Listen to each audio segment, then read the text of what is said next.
আসসালামু আলাইকুম real village cooking চ্যানেলে সবাইকে ওয়েলকাম জানাচ্ছি। আজকে আমি বানাবো পুর ভরা লেয়ার পরোটা বা স্ন্যাক্স রেসিপি। খুবই সহজ। এখানে নিয়ে নিচ্ছি ময়দা, 1 বাটি পরিমাণে ময়দা নিয়ে নিয়েছি। দিয়ে দিচ্ছি লবণ, 1 চামচ পরিমাণ লবণ, চিনি 1/2 চামচ পরিমাণ। আমি সব কিছুকে ভালোভাবে মিশিয়ে নেব আর অল্প অল্প করে জল দিয়ে একটা ডো তৈরি করে নেব। নরম হবে, খুব বেশি শক্তও নয়, খুব বেশি নরমও না, মিডিয়াম হবে। আমি এখানে একটা মিডিয়াম ডো তৈরি করে নিয়েছি। এই দেখুন, ঠিক এই রকম হবে। খুব ভালোভাবে হাত দিয়ে থেসে থেসে মাখিয়ে নিতে হবে। আমি এবার এটাকে ঢাকা দিয়ে রেখে দেব 10 মিনিটের মতো। টুকরো টুকরো করে কাটা 1/2 বাটি পরিমাণে নিয়ে নিয়েছি খাসির মাংস। আপনারা চিকেন দিয়েও বানাতে পারেন। দিয়ে দিচ্ছি পেঁয়াজ কুচি, একটা বড় সাইজের পেঁয়াজ কুচি করে নিয়েছি। দিয়ে দিচ্ছি লবণ স্বাদ মতো, লাল লঙ্কা গুঁড়ো 1/2 চামচ পরিমাণ, ধনেপাতা কুচি দিয়ে দিলাম। দিয়ে দিচ্ছি গোলমরিচের গুঁড়ো 1/2 চামচ পরিমাণ। সব কিছুকে ভালোভাবে মিশিয়ে নেব। এখানে বলে রাখি, আমার চ্যানেলে যারা নতুন, চ্যানেলটা সাবস্ক্রাইব করবেন এবং বেল আইকন প্রেস করবেন যাতে ভিডিও সবার আগে আপনার কাছে পৌঁছায়। আমি রেডি করে নিয়েছি।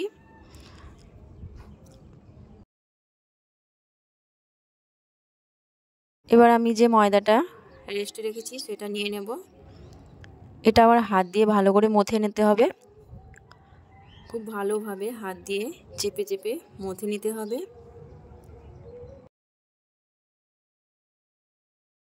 এটা আমি লেচি কেটে নিচ্ছি। এইভাবে লেচি কেটে নিচ্ছি, দিয়ে ভালোভাবে হাত দিয়ে গোল করে নিচ্ছি হাতের তালুর সাহায্যে।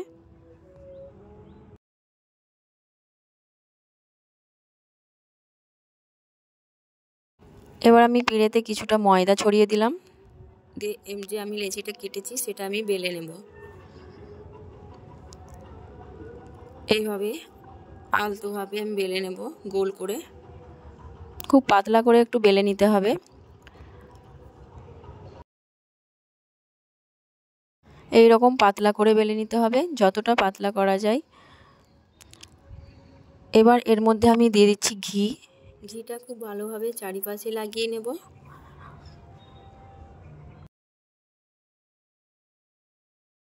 এবার আমি যে পুরটা বানিয়ে রেখেছি মটন পুর, সেটাকে আমি চারিপাশে দিয়ে দিচ্ছি। এইভাবে ছড়িয়ে ছড়িয়ে চারিপাশে দিয়ে দিতে হবে। এখানে আমি বলে রাখি, আমার চ্যানেলে যারা নতুন, চ্যানেলটা সাবস্ক্রাইব করবেন এবং বেল আইকন প্রেস করবেন যাতে ভিডিও সবার আগে আপনার কাছে পৌঁছায়। এবার এইভাবে আমি গুটিয়ে নিচ্ছি ঠিক রোলের মতো করে। এইভাবে ফোল্ড করে নিতে হবে। এই কাজটা আমাদেরকে আস্তে করতে হবে, বেশি তাড়াহুড়ো করা যাবে না। এইভাবে করে আমি এটাকে রোলের শেপ দিয়ে নিচ্ছি। এটা বানানো খুবই সহজ, আর আমি আপনাদেরকে সহজ পদ্ধতিতে দেখিয়েছি। একবারই আপনারা বানিয়ে নিতে পারবেন।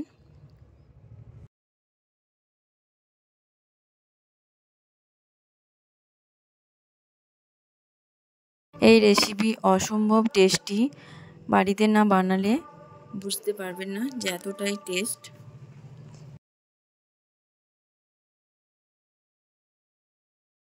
আমি এটাকে রোলের মতো করে নিয়েছি, দিয়ে একটু আমি ওপর থেকে ঘি লাগিয়ে দেব।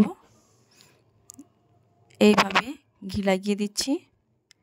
এবার একটু ঘুরিয়ে ঘুরিয়ে নেব, এইভাবে একটু ঘুরিয়ে নেব, পাক খাইয়ে নেব এইরকম করে।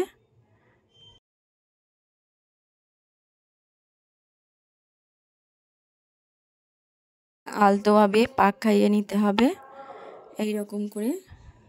দিয়ে জিলিপির মতো করে আমি গোল করে নেব।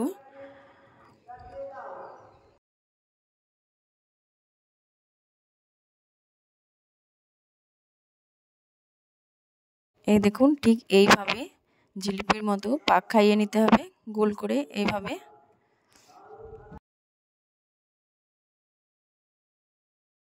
এই অংশটাকে আমি নিচের দিকে করে দিচ্ছি, দিয়ে হাত দিয়ে একটু প্রেস করে দিচ্ছি। উপর থেকে ঘি লাগিয়ে নেব, ঘি লাগিয়ে এইভাবে আলতোভাবে একটু প্রেস করে নেব।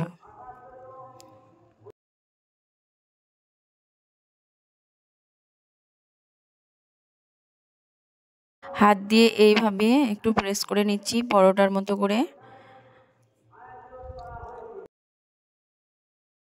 এবার এইরকম একটা পাত্রের মধ্যে আমি তুলে নেব। পাত্রটা আমি ঘি ব্রাশ করে নিয়েছি, তুলে এইভাবে একটু প্রেস করে দিচ্ছি। এখানে বলে রাখি, আমার চ্যানেলে যারা নতুন, চ্যানেলটা সাবস্ক্রাইব করবেন এবং বেল আইকন প্রেস করবেন যাতে সবার আগে ভিডিও আপনার কাছে পৌঁছায়। ওপর থেকে আমি কিছুটা ঘি দিয়ে দিয়েছি, আর আমি একটা কড়াইয়ের মধ্যে কিছু লবণ দিয়ে এইভাবে পাত্রটা বসিয়ে দিচ্ছি। আমি এটা লো টু মিডিয়াম ফ্লেমে এটা বানাবো। এটা আমি 40 মিনিট টাইম লেগেছে এটা বানাতে। আমি এইভাবে একটা ঢাকা দিয়ে দিচ্ছি।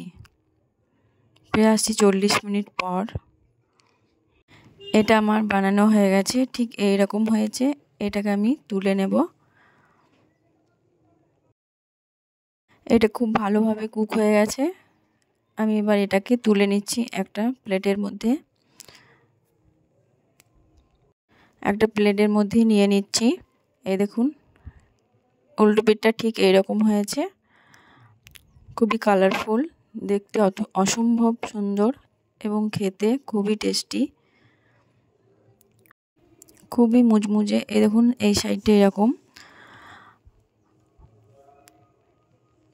দু সাইডটা কালার করতে চাইলে এক সাইডটা উল্টে দিতে হবে। এই দেখুন খেতে খুবই টেস্টি, খুবই মুচমুচে এবং ভেতরটা খুবই নরম। তাহলে দেখলেন তো এই স্ন্যাক্স রেসিপি বানানো কতটা সহজ। পুর ভরা পরোটা, এই রেসিপি বানানো কতটাই সহজ। তাহলে ঝটপট দেরি না করে আপনারা বাড়িতে বানিয়ে ফেলুন। আমার এই রেসিপি আপনাদের কেমন লাগলো কমেন্টে অবশ্যই জানাবেন। এই দেখুন আমি একটু ভেঙে দেখাচ্ছি। এই দেখুন খেতে অসম্ভব টেস্টি। একবার না বাড়িতে বানালে আপনারা বুঝতেই পারবেন না যে এতটাই টেস্ট। আমার এই রেসিপি আপনাদের কেমন লাগলো অবশ্যই কমেন্টে জানাবেন। ভালো লাগলে চ্যানেলটা সাবস্ক্রাইব করবেন নতুন নতুন রেসিপি পাওয়ার জন্য। আজকে এখানেই শেষ করছি। খোদা হাফেজ।